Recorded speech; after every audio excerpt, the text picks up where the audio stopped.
UP के हाथरस जिला में उन दिनों एक बेटा और दलहन इंसाफ के लिए पुलिस हेडक्वार्टर का चक्कर लगा रहे हैं। दर हकीकत ये मामला कोतवाली के इलाके हाथरस जंक्शन के एक गांव का बताया जा रहा है, जहां 5 साल कबल मकतूल की शादी उसके मुताबिक हुई थी। हिंदू रस्म और रिवाज और शादी के 1.5 साल बाद भी जब मकतूल की कोई औलाद नहीं हुई तो उसके ससुर ने जबरदस्ती इसे अपनी होश का निशाना बनाना शुरू किया। हमारे हाथरस के नुमाइंदे रवि कुमार की ये खसूसी रिपोर्ट ये है और कैमरामैन फिजान बैग।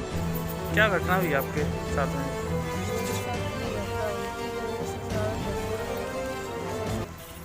छः महीने शादी को हो गए थे। उसके बाद मेरे साथ खाली कमरे में लेके मेरे साथ कई बार रेप किया था। मैंने अपने पति को बताया, उन्होंने अनसुनी कर दी थी। फिर सास को बताया। जैसे आप थाने गए थे तो थाने वालों ने नहीं सुना क्या हुआ? थाने वालों ने कुछ नहीं सुना था। क्या कह दिया? थाने वालों ने तो कुछ नहीं सुना। उन्होंने तो कुछ नहीं बोला था।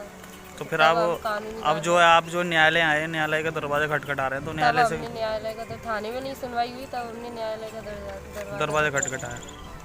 जैसे कि क्या घटनाक्रम रही है आपके साथ में? जो मेरे साथ रेप किया गया था। मेरे ससुर किस? ने खाली कमरे में कर ले जाके मेरे साथ कई बार रेप किया है। अच्छा, तो इसके बाद की आपके पति को जानकारी है?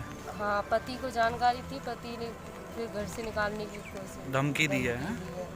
और माँ से जैसे बात अपनी सास को बताया, क्या कहा सास ने? सास ने कहा सुनी की थी, उन्होंने भी कुछ नहीं हुआ? नहीं। कितने साल हो गए आपकी शादी को? 5 साल हो गए। 5 साल हो गए। तो मतलब बच्चा नहीं है आपके पास? नहीं है, बच्चा नहीं है। तभी मेरे ससुर ने ऐसा काम किया। बच्चा नहीं है, इसी बात को लेकर? इसी बात को लेकर किया था। क्या कहते हैं ससुर जो बच्चा नहीं हो रहा है कि शिवम ने तो बहुत जो मतलब अपनी वो कर ली। अब मैं देखता हूँ कैसे बच्चे नहीं होंगे।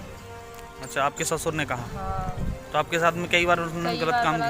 ये बात भी सबको भी पता पड़ गई। उसके बाद में भी कई बार कर लिया गलत। तो फिर आप जो है इस मामले में आपने अपने परिवार वालों को बताया, तो क्या परिवार वालों आपकी सहायता सहयोग हाँ, सहयोग करते हैं। कर रहे हैं? हाँ, तो आप न्यायालय आए यहाँ तभी हाथरस? न्यायालय